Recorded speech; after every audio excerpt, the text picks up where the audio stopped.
Hi friends, welcome to my channel. చిన్ని serial గురించి తెలుసుకుందాం. దేవ మ్యాడీకి ఏమంటాడు, నేను సీసీటీవీ అన్నీ తీసుకొచ్చాను కానీ కనిపించలేదు, సరే నేను నా ఇన్ఫ్లుయెన్స్ చేసి ఇంకా అడుగుతాను ఎవరికన్నా అని అంటాడు. అంటే మన మ్యాడీ అంటాడు, సరే డాడీ కనిపించలేదు కదా, నేను గిట్ట వెళ్ళి నా ఫ్రెండ్కి చెప్తాను, అలాగే నేను గిట్ట వెతుకుతాను అని అంటాడు. ఏమైంది బావా అని అంటే, అక్కడ నిజంగా సీసీటీవీ పని చేయలేదంటే, అవును పని చేయలేదు, ఒకవేళ పని చేసింటే అప్పుడే పట్టుకునేదాన్ని కదా నా ఇన్ఫ్లుయెన్స్ తోటి అని నాగవల్లి చెప్తాడు. లోకి అప్పుడే ఇంటికి వస్తుంది. రావేరా, మీ నాన్నగారికి ఈ కార్యక్రమానికి రావడానికి ఇంతసేపు పట్టిందా అని అంటుంది. అప్పుడే మధు లోకిని చూసి షాక్ అవుతుంది. మన చిన్నప్పటి జ్ఞాపకాలన్నీ గుర్తు తెచ్చుకుంటుంది, లోహితో ఉన్నవన్నీ. తను లోహితనా అని, మా అమ్మాయి కూతురు లోహితనా అని అంటుంది చిన్ని.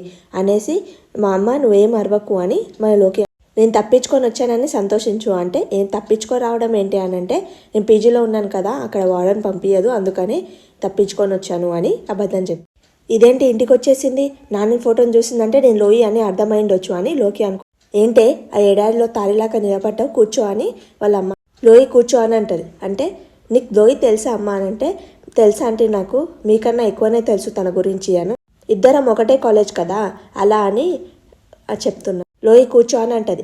ఇంతకాలం నేను దీనికి లోయిత కాదు అని చెప్పుకుంటూ వచ్చాను, ఇప్పుడు ఏం చేయాలి నేను తెలిసిపోయింది దీనికి అని. పూజారి గారు అందరు దండం పెట్టుకోండి, పిండ ప్రదానం చేయాలి అని అంటాడు. అనగానే మన మధు ఏడుస్తుంది అనమాట. ఏడుస్తుంటే ఏంటమ్మా నువ్వు సొంత మనిషిలాగా ఏడుస్తున్నావు అని అంటే, లోకి అంటే వాళ్ళు గుర్తుకొచ్చారేమో అని అంటది. అనగానే మధు అంటది, అవునంటీ అని. వాళ్ళ మామయ్య ఫోటో చూస్తూ చిన్నప్పటి జ్ఞాపకాలన్నీ గుర్తు తెచ్చుకుంటుంది మధు.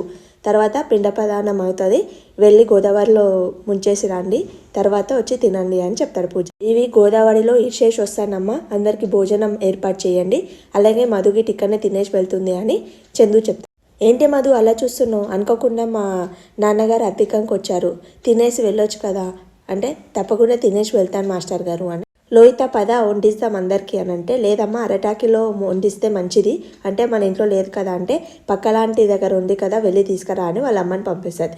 తర్వాత వాళ్ళందరినీ బయట వెయిట్ చేయండి అని చెప్పి మా అమ్మని బయటికి పంపించాను. ఎందుకో తెలుసా, నాకు తెలుసు చిన్నప్పటి నుంచి నీకు తెలివితేటలు పెరుగుతూనే ఉన్నాయి తప్ప చిన్నప్పటి గురించి నీకు తెలుసా, మరీ నువ్వు అంత నటించకు, నువ్వు చిన్ని అని నాకు తెలుసు, ఇప్పుడే కాదు ఎప్పుడో తెలుసా, అలాగే మ్యాడీ మహి అని తెలుసు, నువ్వు మహిని ప్రేమిస్తున్నావని కూడా తెలుసు, నువ్వు మహి బొమ్మ పట్టుకొని మాట్లాడడం నేను చూశాను.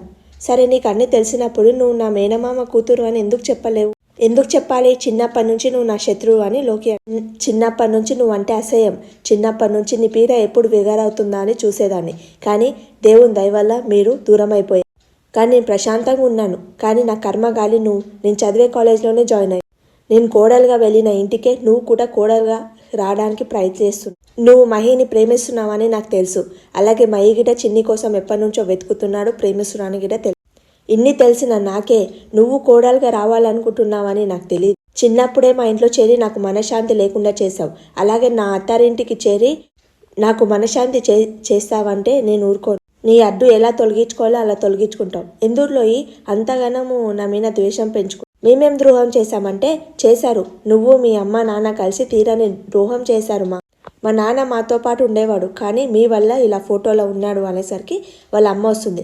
రాగానే ఇప్పుడు దాని ప్రస్తావన ఎందుకు తీస్తున్నావు అని కోపం అంటే, మధు అడుగుతుందమ్మా మీ నాన్న ఎలా చనిపోయాడు అని, అందుకని చెప్తున్నాను, మా ఆయన చనిపోలేదమ్మా, మా ఆడపడుచు వాళ్ళ నాన్న వాళ్ళ కూతురు కలిసి మా ఆయనను చంపేశారు, ఆడపడుచు అంటే అత్త మొగుడు అంటారు, కానీ అత్త ఎముడమ్మా మా ఆడపడుచు అని, ఆ బాలాజు గాడే మా ఆయనని పొడిచి చంపేశాడు అని అంటది. అనగానే వాళ్ళు ముగ్గురు మా జీవితం లేకపోతే మా జీవితం ఎప్పుడు హ్యాపీగా ఉండేది అంటే, అప్పుడే చందు వచ్చి అమ్మ వదిలేసే దాని గురించి ఎందుకు ఆలోచిస్తున్నావు అని, తను ఏదో నాకు ఏదో చెప్పాలని వచ్చింది, మీరెందుకు ఇలా చెప్పుకుంటున్నారు అని అంటే, పర్లేదు మాస్టరు అలా బాధ చెప్పుకుంటేనే కదా పోయేది అని అంటారు.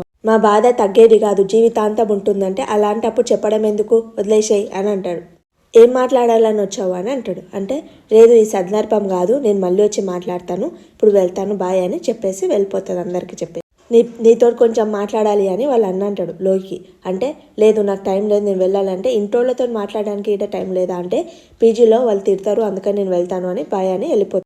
మధు ఫోటో పట్టుకొని, అమ్మ ఈరోజు మామయ్య అధికం, అనుకోకుండా ఆ ఇంటికి వెళ్ళాను, నేను చందు అడ్రస్ కోసం చాలా వెతికాను, కానీ అనుకోకుండా దేవుడు నాకు చందుని వాళ్ళని కలిసేలా చేశాను, మామయ్య ప్రసాదం తినే అదృష్టం నాకు దక్కింది. అలాగే వాళ్ళందరూ చూసేసరికి నాకు చిన్నప్పటి జ్ఞాపకాలన్నీ గుర్తుకొచ్చాయమ్మ. నువ్వు, మామయ్య, అత్తయ్య అందరం హ్యాపీగా గడిపిన రోజులన్నీ గుర్తుకొచ్చాయి. మళ్ళీ అలాంటి రోజులు వస్తే ఎంత బాగుండు అమ్మ. మధు ఫోటోని పట్టుకొని ఏడుస్తుంటే వాళ్ళ అమ్మ నాన్న చూస్తుంది. ఏమైందమ్మా, ఎందుకు ఏడుస్తున్నావు అంటే ఏం లేదు నాన్న అంటే వాళ్ళ అమ్మ అంటే గతం గుర్తుకొచ్చిందేమో అని. వద్దమ్మా, నువ్వు భవిష్యత్తు గురించి ఆలోచిస్తే నీకే ప్రమాదం అని, నీ జీవితానికే ప్రమాదం అని మీ అమ్మ చెప్పింది. నువ్వు గతం గురించి ఆలోచిస్తుంటే ఎటుపక్క నుంచి ప్రమాదం వస్తుందా అని మాగిట భయంగా ఉంటుంది. మా మామయ్య వాళ్ళ ఇంటికి వెళ్ళేసి వచ్చానంటే ఇంకా టెన్షన్ పడతారేమో. వద్దులే చెప్పను. గతం గురించి ఆలోచిస్తూ ఉంటే భయంగా ఉంటుందమ్మ. సరే అని అంటారు. వాళ్ళ తమ్ముడు వచ్చి అమెరికా అబ్బాయి వచ్చాడు అంటే అవునా అని హ్యాపీగా వెళ్ళిపోతుంది. ఆ అబ్బాయి వచ్చాడు కదా, మధు బాధ వెళ్ళిపోతుందిలే అని వాళ్ళ అమ్మ నాన్న